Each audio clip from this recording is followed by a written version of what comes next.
et je trouve même ça sain de voir notre jeunesse qui se révolte et qui s'insurge quand elle voit un massacre où qu'il soit dans le monde. Mmh. Voilà, où qu'il soit. Et moi, je vous avoue que je suis un petit peu gêné, je pense comme des millions de Français, de voir cette islamophobie d'ambiance régner sur tous les plateaux aujourd'hui. Bah, c'est quoi le lien? Comment?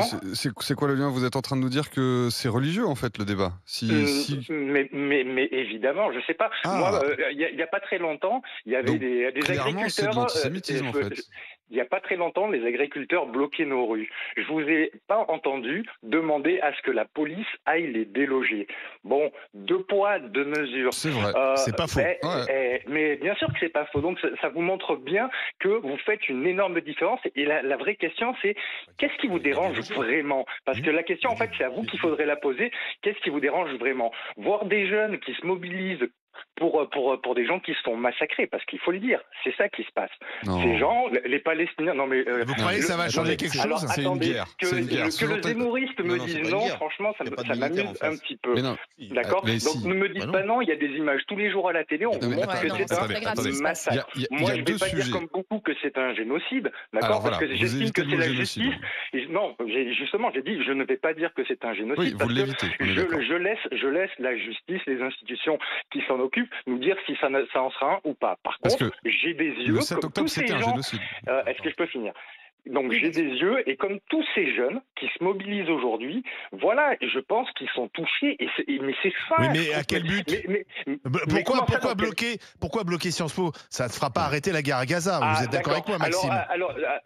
Non, je suis pas d'accord. Les avec agriculteurs, vous. lorsqu'ils bloquaient, Je ne c'était suis pour pas obtenir des choses pour eux. Exactement. Là, C'est les d'accord. étudiants, les étudiants ne vont pas obtenir un cessez-le-feu à Gaza à 50 en bloquant Sciences Po. C'est pas un cessez-le-feu qui réclame, vous comprenez pas. Déjà, il n'y a pas besoin de réclame la réclamer. destruction de l'État d'Israël, ça, on l'a bien compris. Déjà, mais le zémouriste, mais il faut que tu t'arrêtes. il est- un Ah, petit le peu de zémouriste. minutes. Maxime, Attendez, Maxime. Non, vous soyez pas méprisant. On Non, mais c'est lui discute qui en est se respectant. méprisant Non, juste pas à du tout. côté. Non, on est dans un débat, Maxime. Vous connaissez les grandes Je gueules.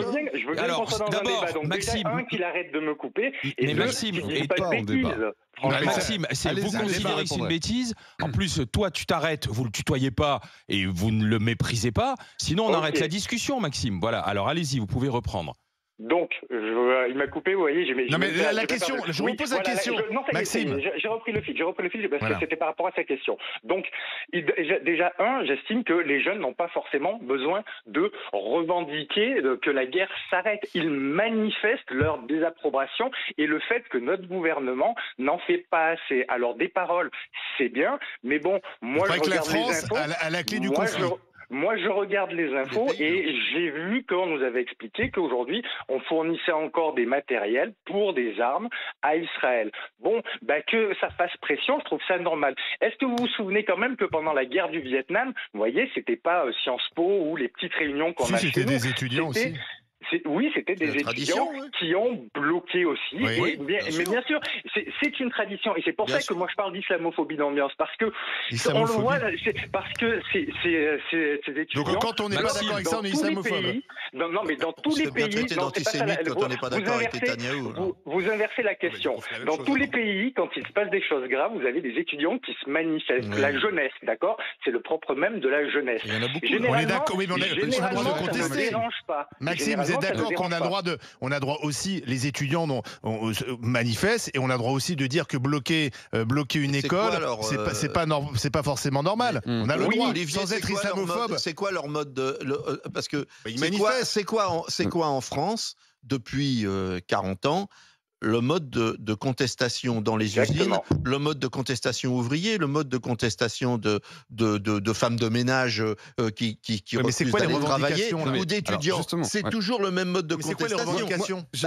Alors, Maxime, C'est ça la question. Maxime, je voudrais répondre à Maxime. Voilà, Ouais. on va répondre, on va discuter. Antoine. Deux points. Et ensuite, Julie. Deux points rapidement.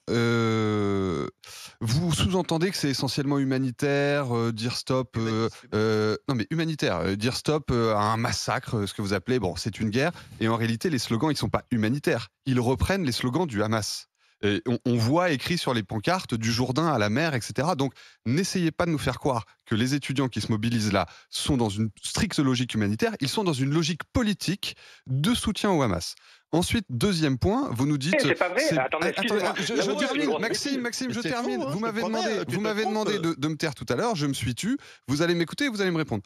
Ensuite, deuxième point, j'ai un peu perdu le fil. Oui, vous dites la jeunesse doit se mobiliser, c'est formidable, etc. Est-ce que ces étudiants ont manifesté le 7 octobre, alors que là, il y avait un vrai massacre? Je vous pose ces deux questions-là. Alors, première question, ce que vous racontez est une fake news, soit vous m'amenez des preuves, c'est-à-dire que tous les étudiants, parce que c'est bien ce que vous dites, vous dites que ce mouvement est un mouvement de soutien au Hamas. Bon, amenez les preuves, parce que moi, à part un ou deux gugus qui se baladent avec une pancarte pour le dire, évidemment, je veux dire, des extrémistes, vous le savez mieux que personne, il y en a, et il y en a dans tous les partis. Quoi, j'ai dit quelque chose encore? Vous avez dit des extrémistes, vous le savez mieux que personne, sous-entendu je suis extrémiste, alors que on débat très calmement, c'est inutile mais moi de aussi faire je débat, je débat en fait, vous êtes un peu méprisant, Maxime. Après, je ne suis pas méprisant. Non, mais attendez, si c'est méprisant de dire aujourd'hui que les gens qui soutiennent le Rassemblement National ou le pire, Zemmour, ce sont des gens quand même qui sont à la limite, d'accord, des fachos, je suis pas le seul, et puis il y a des millions de Français comme ça, donc à ce moment-là, vous pouvez insulter les gens. Donc, non, il c'est une opinion. Ce sont des extrêmes. C'est une opinion et c'est la mienne. Mais répondez-moi alors sur le 7 octobre. Vous auriez manifesté sur le 7 octobre, une fois de plus, vous dites des bêtises, des manifestations. Alors c'est sûr qu'on a filmé la seule manifestation qui était sur Paris avec tout le monde, mais de partout en France, dans les campus, qui se sont manifestés, dans les campus, des jeunes, des étudiants, etc. Très peu. Voilà. Mais j'ai pas vu les campus. On peut réinventer la réalité tout le temps. Excusez-moi, mais ce que vous dites en plus ne veut rien dire, c'est n'importe quoi. Parce que quand il y a eu le massacre du 7 octobre, les gens ont manifesté pour dire leur soutien et par rapport à ce qui s'était passé, ce qui est normal. Alors que là, c'est différent. Là, aujourd'hui, il y a eu des blocages pour dire au Hamas, c'est pas servi à quoi? Ah bon, là, ça servait à rien. Non, mais un blocage, ça n'a pas duré 6 mois. Attendez, parce que non, mais là, ça fait 6 mois que ça dure. Que Julie dise un mot. Ah bon, le massacre a duré 6 mois pour que tu te mobilises? Attendez, que Julie réponde aussi. Julie. Maxime, on est, je pense, tous d'accord sur le fait qu'il est sain et noble de défendre la cause palestinienne et en tout cas... Ah non, on n'est pas tous d'accord là-dessus. Palestinienne, attention, il faut faire une distinction entre la protection des civils qui sont sous les bombes aujourd'hui, qui meurent en masse à cause du terrorisme du Hamas. Ça, je suis désolée, mais on devrait être tous d'accord autour de cette table. Et je suis d'accord avec Maxime. En tout cas, moi, ce qui me dérange, c'est la façon dont ces revendications sont portées au sein de Sciences Po. D'une part, est-ce que ce sont des revendications, en tout cas des manifestations qui sont inclusives? Aujourd'hui, on le sait, dans ces manifestations, les étudiants juifs ne sont par exemple pas acceptés. Ils ont peur pour leur propre sécurité. Quelles sont aussi ces revendications? Est-ce qu'ils prônent la paix? Est-ce qu'ils prônent une solution à deux États? Est-ce qu'ils prônent la libération des otages? Non.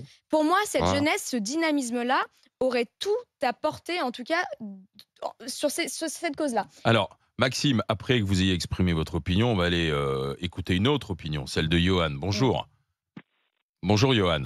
Oui, bonjour, merci de me prendre à l'antenne. Je vous en prie. Voilà. Alors, vous êtes à l'inverse de ce que nous disait Maxime. Je suis consterné. Je suis consterné par ce qui se passe à Sciences Po et je suis consterné par ce qui se passe dans la jeunesse en France. Pour moi, la ministre l'a dit, et pourtant je ne suis pas forcément de son bord politique, mais employer les bons mots ce matin, c'est au mieux de l'inculture, au pire de l'antisémitisme. Et dans les deux cas, c'est un problème. Moi, j'en ai plus qu'assez qu'on tape systématiquement sur Israël, les Israéliens, État génocidaire, État de massacre, C'est plus possible, c'est plus entendable. On est sur une réponse qui, certes, fait des morts. C'est toujours dramatique quand il y a des morts innocents. Voilà, c'est toujours... Et fait débat aussi. Ouais. Et fait débat, bien sûr. Mais il faut aussi remettre les choses dans leur contexte. On est là-bas sur la zone la plus densément peuplée au monde, me semble-t-il, où un des groupes probablement aussi les plus dangereux au monde, en tout cas les plus radicalisés, se cache derrière sa population, derrière les enfants. 75% de la population à Gaza, c'est des femmes et des enfants. Il faut le rappeler. C'est aussi la raison pour laquelle leur proportion dans les victimes est peut-être un petit peu importante. Et j'ai lu il y a quelques jours une étude d'un journal, La Voix du Nord, où un statisticien a fait une étude, parce que le Hamas donne ses chiffres, 35 000, 45 000, 50 000 morts, demain 300 000. Ce statisticien a étudié un petit peu les chiffres tels qu'ils sont communiqués par le Hamas, a montré quelques irrégularités. Bref, je ne vais pas rentrer dans le détail des chiffres, même si je pourrais en parler longuement. D'après ce statisticien français, non juif, je le précise aussi, parce que sinon on peut aussi être un petit peu accusé d'être parti pris. Lui, à ce moment-là, il considérait 15 000 morts à peu près. C'est à peu près ce qu'il doit y avoir, ce qui est toujours 15 000 de trop. 15 000 morts, là où en face, l'État israélien pense avoir...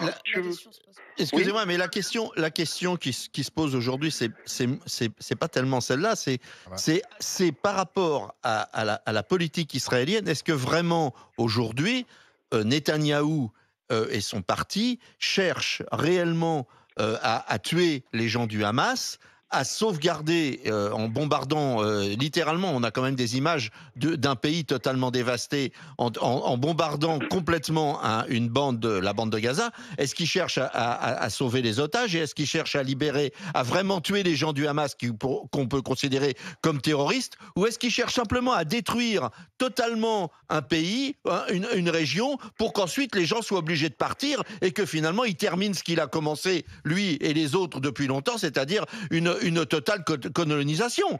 Et je rappelle que c'est quand même une thèse qui n'est pas une thèse de gauchiste, islamo-gauchiste, c'est une thèse qui est défendue, y compris par des gens extrêmement sérieux, notamment aux États-Unis.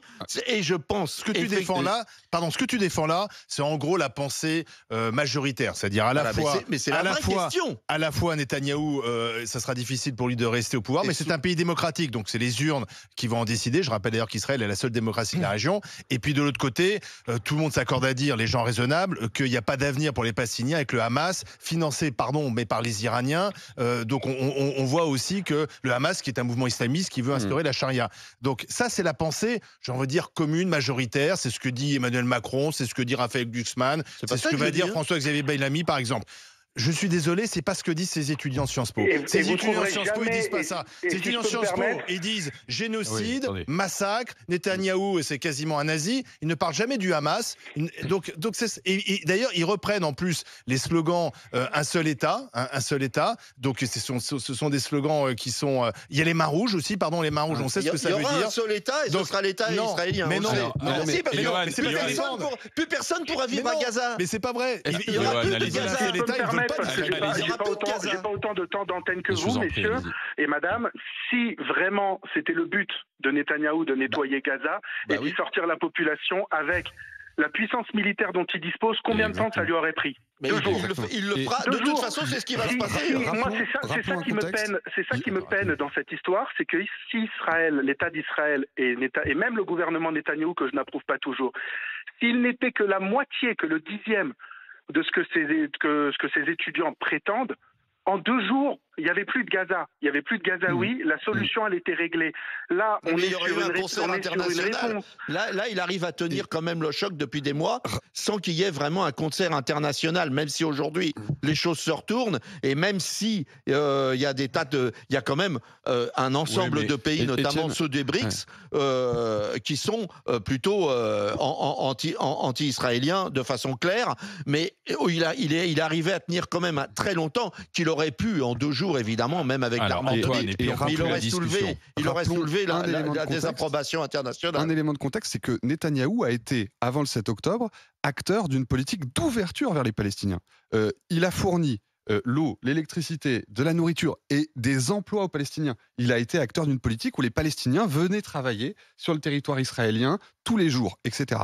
Et donc Netanyahou est obligé de réagir fort parce que le Hamas, après le 7 octobre, a cassé de toute cette relation que Netanyahou portait. Et donc, il réagit fort à la hauteur de la trahison. Il n'y a plus de colonisation sauvage, par exemple Non, mais parce que c'est quand même le sujet, en gros. Non, mais alors, c'est une question de territoire, le sujet. Attends, est-ce que tu reconnais qu'Israël a eu une politique de développement de Gaza? Est-ce qu'il y a eu un arrêt de la colonisation sauvage? Réponds-moi. On revient aux fondamentaux de ce débat. Qui était là avant? Bah écoute, je sais pas qui était là. On va le régler maintenant dans les GG, dans les grandes gueules. Merci à Maxime. Jésus Merci à Maxime. Merci à Johan d'avoir été dans la discussion. Maintenant, c'est Jésus. Blocus. La raison, c'est Jésus qui était. Alors, Blocus, grève de la faim. Qui était là avant? Maxime, Pas les s'il vous plaît, Antoine, qui a Étienne. été tué Jésus alors Blocus, grève de la faim. Soutenez-vous les étudiants. On va voir quel est votre sentiment, votre réponse. Alors, sur Twitter, c'est un non pas de soutien à 81%.